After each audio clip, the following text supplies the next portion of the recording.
Fala concurseiro aqui do Doutor Concursos e do canal do professor Arnaldo Vieira. Tudo bem com vocês? Como vocês estão? Já começando o vídeo, já partindo já desse exato minuto para você deixar o joinha, para você se inscrever nos canais e para você comentar e compartilhar com a gente a sua opinião sobre essas aulas. A importância, inclusive, que a gente está pedindo agora, já de cara, para você curtir, deixar o joinha, que ativa o sininho aí também para você receber notificação, é porque nós tivemos uma excelente notícia essa semana, né? Nós temos o concurso que vai chegar aí, que vai atingir nível nacional o Banco do Brasil, e é um dos maiores concursos do país na atualidade, né? E é importante você se inscrever nos canais justamente para que você receba material de atualidades e também materiais aqui do cursinho, do Doutor Concursos, como o vídeo, inclusive, que o Matheus fez essa semana, falando exatamente sobre o edital. É importante você se preparar, você já está vindo preparado, você vai se preparar e você vai garantir uma vaga sua nos concursos que virão.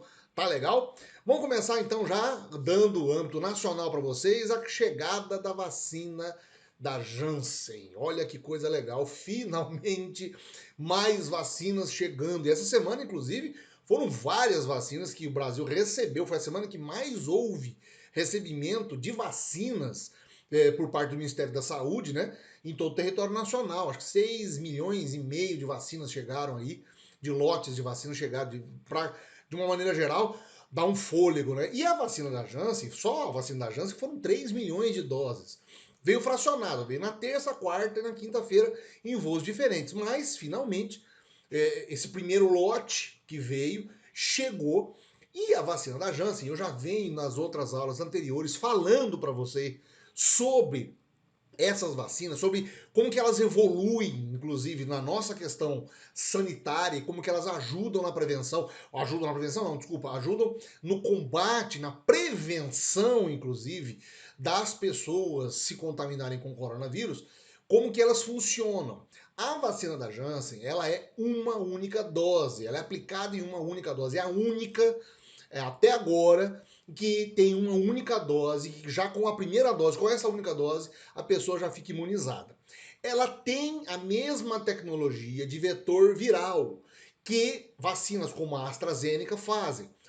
Como que ela funciona, né? Ela tem essa questão de você. Eu até vou avançar o vídeo que vai explicar um pouquinho melhor sobre isso. Ele tem um vírus que é o adenovírus, mas ele está inativado, tá? É um vírus de gripe comum. Ele está inativado, mas ele possui a proteína, que é a proteína que faz com que o coronavírus acesse as células, tá? E o que ele faz? O que essa vacina da Janssen faz? Ela meio que é um manual de instrução para o nosso sistema imunológico, como que ele funciona. Uma vez que você é imunizado, inoculado com essa vacina vai criar em você, com a presença destes vírus mortos, dessa gripe, com essa proteína específica que está presente no corona, mas que esse vírus está morto, ele ensina o nosso corpo, o nosso sistema imunológico, a identificar outros elementos virais com aquela proteína. Em apenas uma dose, ele causa esse efeito. Ou seja, ele ensina o sistema imunológico a reconhecer qualquer corpo estranho que possua aquela proteína específica, inclusive o coronavírus. Uma vez que ele vai chegar diretamente por vias respiratórias e você já vacinado e a Janssen garante a efetividade logo após o 14º, 15º dia de imunização, vou até voltar porque a gente vai precisar de falar um pouco novamente dos dados dela, qual que é a vantagem dela? Ela, em uma única vacina, já consegue imunizar a pessoa nesse período, ou seja, o corpo já fica com a instrução para reconhecer o coronavírus, tá? E automaticamente você não precisa de ter uma outra redose, como acontece nos casos da Coronavac, da Pfizer, da AstraZeneca, da Moderna e outras que estão chegando por aí. Bom, o fato é que os índices, os números são muito positivos. Em casos moderados, ela chega a ter eficácia de 66%. Casos moderados não evoluem exatamente para o óbito. Não fazem com que a pessoa venha a óbito. Ela tem uma eficácia de controle da doença em 66%. No caso de graves, pessoas que estão com casos graves da infecção, que se manifestarem em casos graves, ela consegue salvar até 85,4% das pessoas. E ela tem 100% de proteção contra hospitalização e morte por Covid após 28 dias da aplicação. Então, eu até falei, só me corrigindo, após 28 dias, ela dá uma proteção de 100%. Isso é muito em comparação com, inclusive, outras vacinas. Agora veja, uma coisa que pode cair nos concursos que vão vir, que você vai prestar. Primeiro, a quantidade de cargas virais que o coronavírus apresenta para cada pessoa é variável. Então, o mesmo potencial de cura que a Janssen pode ter é o mesmo que a Pfizer, que a AstraZeneca, que a coronavírus, que a Coronavac vai ter contra o coronavírus. Não quer dizer o importante nesse momento que a vacina A, B ou C é melhor para o combate. Não. Na verdade, o que é importante é você estar imunizado, porque você não sabe a carga viral que você vai receber. Outra coisa, essa carga viral que você vai receber, com o tempo e com a nossa proteção natural do corpo e através da presença das vacinas, ele vai nivelar. Todos os números indicam essa estabilidade na questão vacinal, na carga vacinal. Então, optar por uma vacina, por tomar essa ou aquela, é inútil. O que é importante frisar no caso da vacina da Janssen é que agora, com a vacinação chegando em idades mais próximas aos jovens e às crianças, é muito importante que você faça com uma única dose, que você atinja essa carga, essa faixa etária com muito mais rapidez do que você ter que dar 2 doses na população adulta e na população idosa. É uma questão só de logística e de rapidez na aplicação. Mas não quer dizer que ela tem mais ou menos eficácia. Não. Esses números que eu mostrei para vocês são números relativamente das pesquisas dos Estados Unidos, que podem variar de acordo para país. O importante é a pessoa tomar a vacina.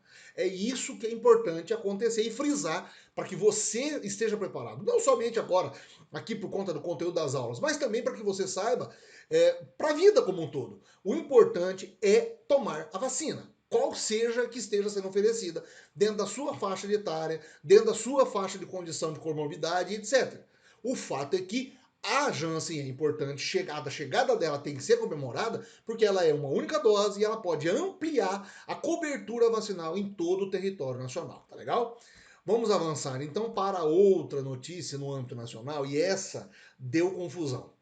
Eu não gosto muito de entrar em alguns assuntos que vão gerar alguma discussão ideológica, porque não é isso que cai nos concursos como um todo. Pela minha experiência, os concursos fazem curva dessas questões que têm algum viés de propósito ideológico. Mas eu preciso falar isso para vocês, dar essa informação para vocês, porque isso não mexe somente com essa questão do governo ou da manifestação ideológica ou político-partidária de A, B ou C, mas a questão da causa indígena, tá?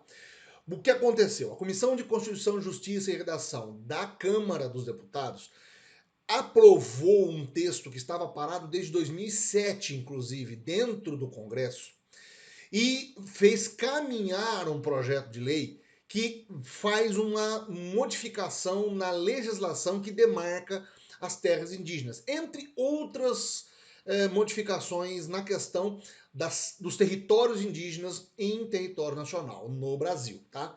Então o que acontece? Primeiro que esse parecer da Comissão da Constituição, da Comissão de Constituição e Justiça, ele é um parecer meramente pro forma na questão da legalidade e da constitucionalidade, ou seja, há então agora viés constitucional para ele ir para o plenário, tá? Para ele ir para a votação. Ele já foi discutido em outras comissões.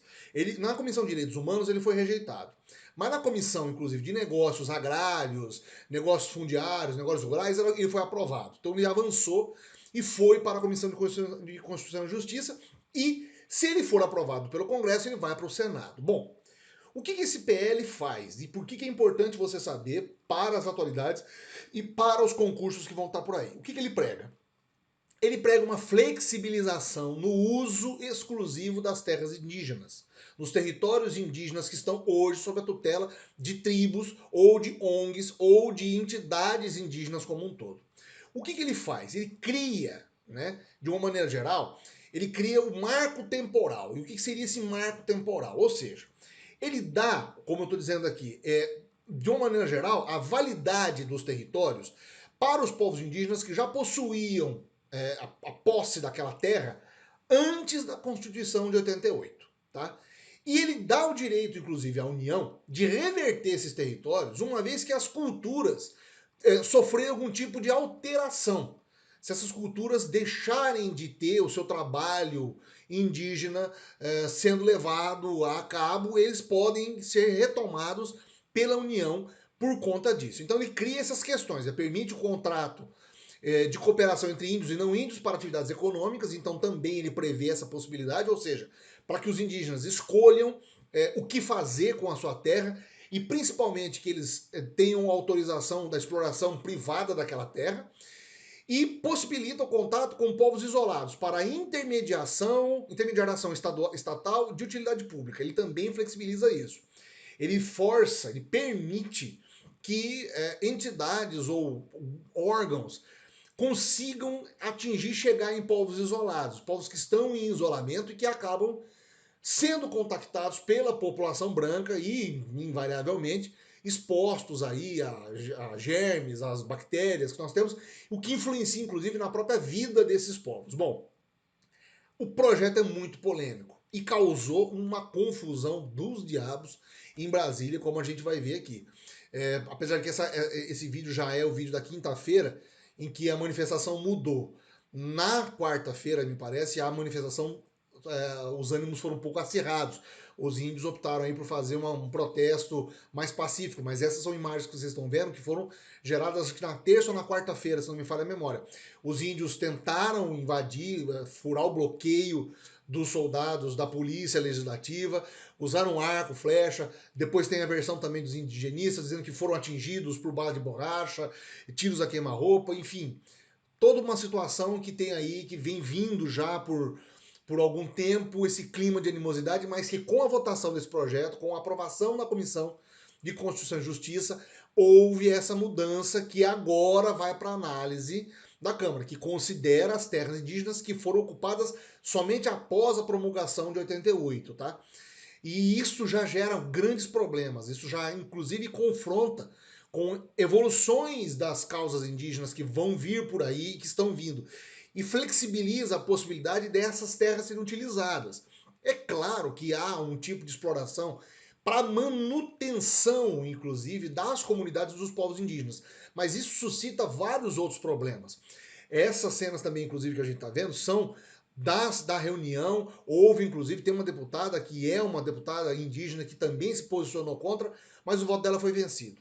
É importante você saber dessa informação, deixar de lado a questão político-partidária ideológica e ater só na questão meio que pragmática da coisa. A situação dos povos indígenas em território nacional. Eles cada vez mais são levados ou retirados de suas propriedades, de suas terras natais, e por conta exatamente da evolução e da necessidade de mais terras, alguns projetos acabam invadindo as suas territorialidades. De uma maneira geral, abre-se uma discussão muito grande aí de que o índio, na verdade, ele quer ser modernizado, ele não quer ficar lá dentro das reservas. Enfim, há uma discussão enorme que a gente pode fazer aqui de vários aspectos, mas esse caso especificamente, esse projeto, é uma modificação que já estava, inclusive, já na pauta e que agora volta novamente à Constituição, com a aprovação da Comissão de Constituição e Justiça, vai para votação agora no Congresso. A gente já continua acompanhando, sempre tiver uma informação nova eu trago para vocês. Âmbito internacional, a condenação agora do Derek Chauvin efetivamente sancionada e saiu a quantidade de pena de anos que ele vai ficar preso. 22 anos e meio ele foi condenado porque o Derek Chauvin foi o responsável pela asfixia do George Floyd. Como vocês já sabem, vocês que acompanham o canal, quem está chegando agora, a gente está trazendo esse assunto porque é uma atualidade, porque abre uma série de outras discussões que vão cair nas provas dissertativas, nas provas de redação, em temas de Enem, temas em geral, e as atualidades que vão falar dos movimentos negros e principalmente das ações de policiais norte-americanos contra os negros, principalmente negros periféricos ou os estereótipos dos negros nos Estados Unidos e também aqui no Brasil, tá? Bom, o Derek Chauvin recebe a sentença, são 22 anos e meio de condenação. O promotor tinha pedido 30 anos, a pena máxima. O juiz acabou deixando a sentença em 22 anos. Ele usa a palavra pela primeira vez. Ele vem se declarando desde o ano passado inocente. a defesa dele tentou argumentar que ele somente fez aquilo que o procedimento explicava para ele fazer, que ele tinha que realmente fazer o procedimento, que era o procedimento da cidade, da polícia da cidade. Mas esse argumento foi foi derrubado pela procuradoria, pela promotoria, que exibiu vídeos, que exibiu estas cenas que vocês estão vendo agora dele com o joelho no pescoço do George Floyd, e o George Floyd dizendo por quase 9 minutos que não conseguia respirar, que estava sufocando, e era uma imobilização desnecessária, né? Foram muitas pessoas ouvidas, um tribunal ultra aguardado, mas que chegou, inclusive, ao veredito final. Ainda existem os outros soldados da operação também vão receber a sua sentença. O julgamento continua, inclusive, dessas pessoas, mas o caso do Derek Chauvin é o principal, vamos colocar assim, dessa situação como um todo, uma vez que o próprio George Floyd não apresentava nenhum tipo de risco, né? E automaticamente a manifestação das pessoas com a condenação veio da forma como a gente esperava. A família, os irmãos do George Floyd dizendo que, olha, condenou a família à prisão perpétua e não somente ele aos 22 anos. Mas o movimento tomou força justamente por conta disso. E entrou na discussão social, na pauta da discussão social, essa questão dos negros e como eles são tratados pela polícia norte-americana.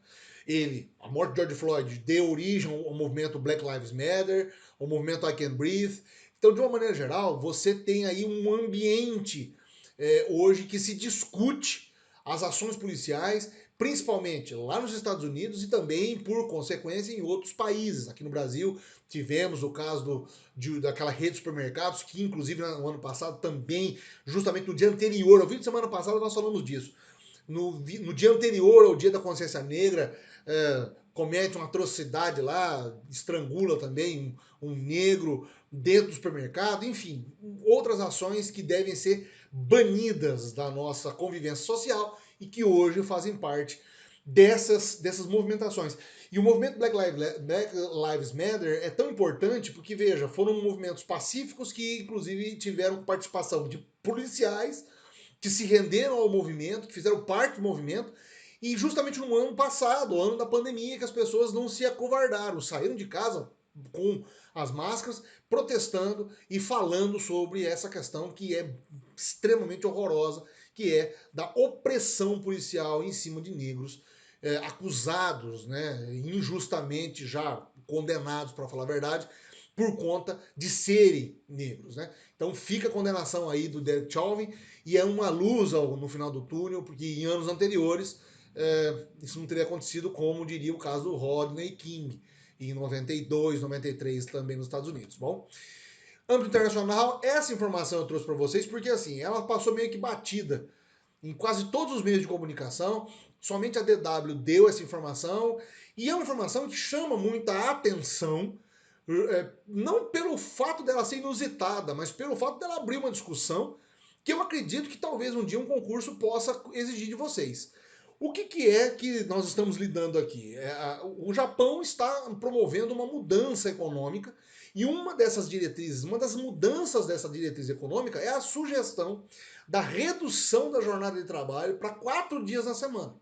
Ou seja, conscientizar as empresas, flexibilizar as empresas para não exigirem somente a jornada de trabalho de 5 dias, exigirem a jornada de trabalho de 4 dias semanais. E também de conscientizar o trabalhador japonês que passa muitas horas do seu dia, uma jornada de trabalho de mais de 10, às vezes 12 horas por dia, dentro do ambiente corporativo, dentro do ambiente de trabalho, e que está gerando, com o passar dos anos, vários problemas sociais no Japão.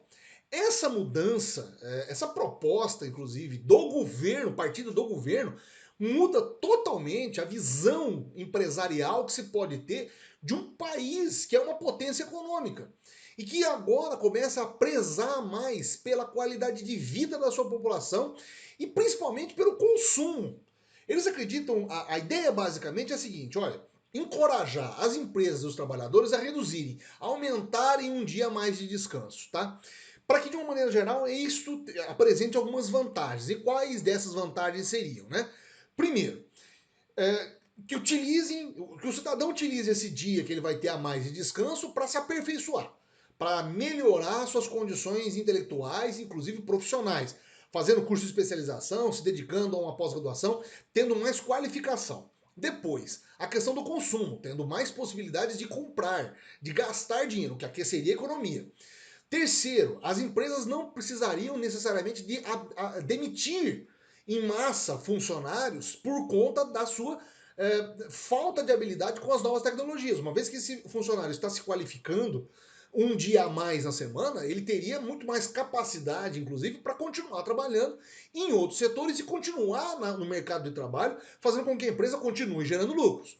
Uma outra vantagem apresentada também é que é a questão da qualidade de vida como um todo para, de uma maneira geral, você influenciar diretamente na natalidade, uma vez que os índices de natalidade no Japão têm caído nas últimas décadas, nos últimos anos, inclusive, de um modo exponencial, e principalmente a curatela, ou seja, o cuidado de pessoas mais velhas, porque acaba o Japão se tornando com menos natalidade, um país com uma faixa etária de pessoas idosas muito maiores, que vão necessitar de mais cuidados.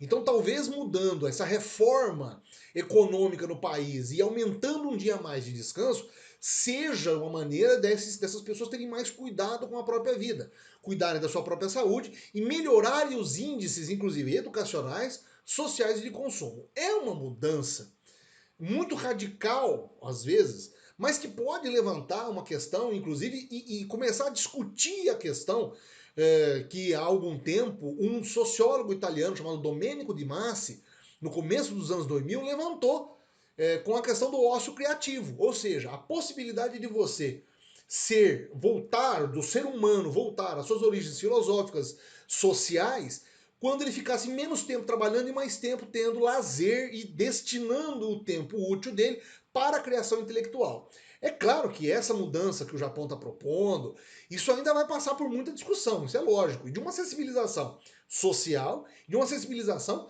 empresarial, tá? Mas que agora, com o cenário da pandemia, já fez com que muitas das empresas mudassem totalmente o seu ritmo, tirassem uma questão mais rígida e tradicional na questão do emprego e observassem a possibilidade, inclusive, do home office, do trabalho à distância, da falta, inclusive, do funcionário como ele sendo a força de trabalho presencial, às vezes, dentro do ambiente corporativo lá no Japão. Claro que algumas atividades vão ter que necessariamente continuar com essa força braçal, mas a questão que se coloca agora nesse ponto é: será que realmente uma mudança dessa não estaria trazendo mais vantagens do que prejuízo? Então eu trouxe essa informação para vocês porque eu achei muito relevante e isso pode um dia cair aí, sem querer, querendo, numa discussão, numa atualidade, num concurso e ser cobrado de você, tá? Eu acho uma ideia interessante. O que você acha? Trabalhar 4 dias na semana ao invés de 5 dias na semana? Deixa aí no comentário o que você acha, se você concorda com a ideia dos japoneses, tá legal? Terminando o vídeo, então, já pedindo novamente para você deixar o joinha, se inscrever nos canais aqui do Doutor Concursos e do canal do Professor Arnaldo Vieira e comentar. Diz aí no comentário o que você achou da aula e se você concorda com essa ideia aí de reduzir um dia na semana. O que você acha? Legal? Pessoal, um grande abraço, todos vocês, bons estudos, agora foco, porque tem concurso legal chegando por aí. Um grande abraço a todos vocês, a gente se vê semana que vem. Até lá!